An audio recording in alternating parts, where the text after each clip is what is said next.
Itu pun atas inisiatif Majlis Peguam untuk mengemukakan pandangan mereka sekiranya kerajaan ingin membatalkan dan menghapuskan ISA, dan pada ketika itu tak tahu pun kerajaan akan mengambil langkah ini. Mesyuarat yang kedua hanya 2 minggu yang lalu, bermakna dalam tempoh 2 tahun tidak ada consultation dengan pelbagai pihak. Dan kami ahli parlimen baru dibentangkan beberapa hari yang lalu. Mengapa tergesa-gesa dan diberikan hanya 1 hari untuk membahaskan ini? Pasti ada udang di sebalik batu untuk meluluskan rang undang-undang ini dan menggunakannya ke atas pimpinan politik dan orang-orang yang tidak secocok dengan kerajaan yang ada pada hari ini. Boleh tak? Boleh? Bagi Datuk ruang Yang sikit. Dipertua. Terima kasih. Gombak. Ya. Kalau sehari tidak menabur bermacam-macam, saya tak nak kata fitnah pun sudah dia orang ni sudah tidak faham apa maknanya fitnah.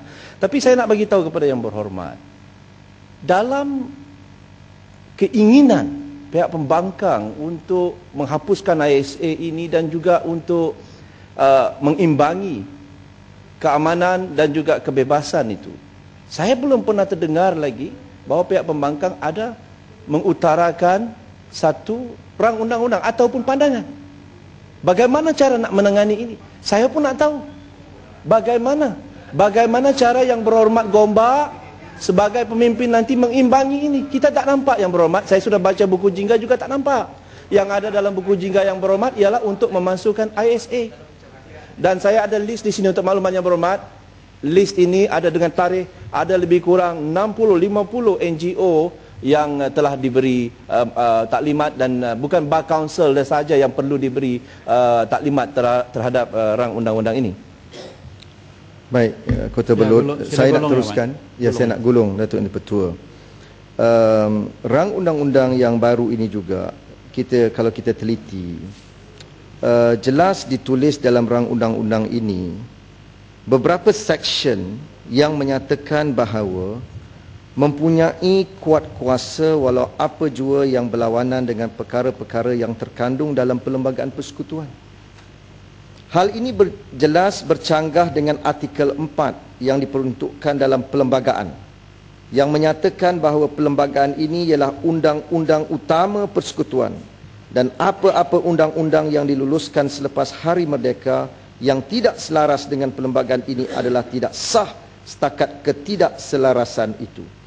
Ini adalah satu-satunya akta yang menyatakan ataupun declare ultra virus terhadap perlembagaan.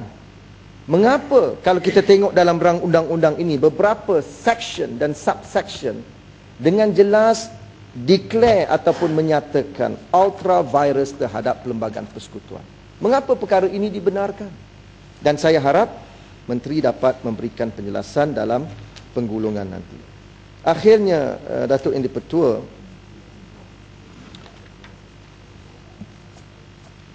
saya ingin merumuskan di dalam Dewan Rakyat ini untuk menjamin demokrasi bagi negara ini.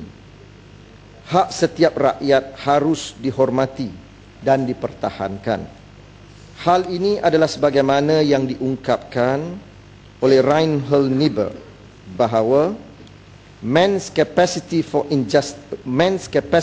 justice makes democracy possible, but man's inclination to injustice makes democracy necessary. Kemampuan manusia untuk berlaku adil menjadikan demokrasi itu satu kemungkinan, tetapi kecenderungan manusia kepada kejahatan menjadikan demokrasi itu satu kewajipan. Hanya demokrasi yang akan menjamin keadilan dan kebebasan terhadap rakyat sesebuah negara. Keabsahan sesebuah kerajaan adalah bergantung kepada penerimaan rakyat kepada pentadbiran tersebut. Pemerintahan yang zalim dan autokratik sentiasa melacurkan nama demokrasi dan moderation untuk mengaburi pandangan rakyat, lebih-lebih lagi menjelang pilihan raya umum yang ke-13. Walau bagaimanapun, saya yakin rakyat sudah jelek dengan hegemoni yang dicipta oleh UMNO, dan kita akan melihat keputusan yang akan dibuat oleh rakyat dalam pilihan raya yang akan datang. Oleh demikian, atas nama demokrasi berperlembagaan, Saya mencadangkan supaya undang-undang kesalahan keselamatan ini ditolak kerana jelas terbuka untuk salah guna kuasa dan bercanggah dengan perlembagaan serta mengancam hak asasi rakyat. Terima kasih, Datuk Yang di-Pertua.